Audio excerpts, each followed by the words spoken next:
Did you know this small roadside flower can help fight cancer and earn farmers lakhs every year?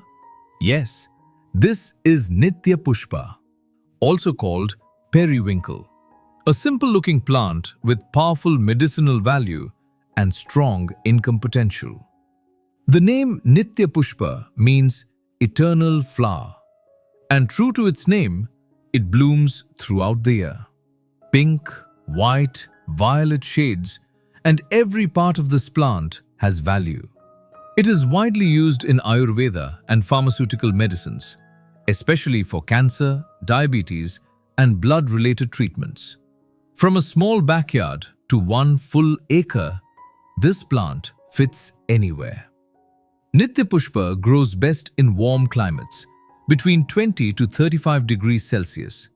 No expensive soil is needed, just well-drained sandy loam or red soil.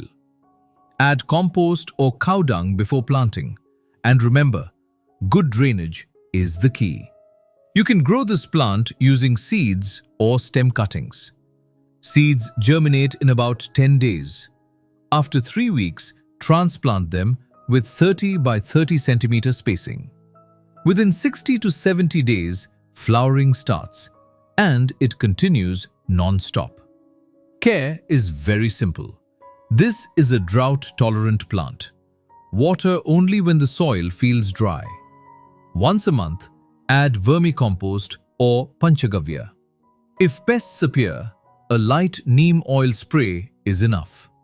One weeding per month, and you're done. Harvesting starts from the 3rd month onwards.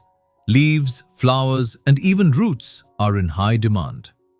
Dried leaves are sold to Ayurvedic and pharmaceutical companies. And yes, even the roots have good market value. With very low investment and continuous harvest, Nithya Pushpa farming can earn 1.5 to 2 lakh rupees per acre per year. You can also sell flowers locally or make simple herbal products at home. So friends, Nithya Pushpa is not just a flower. It is a natural healer and a smart farming decision. If this video helped you, please like, share it with fellow farmers, and subscribe to Discover Agriculture for more practical farming ideas.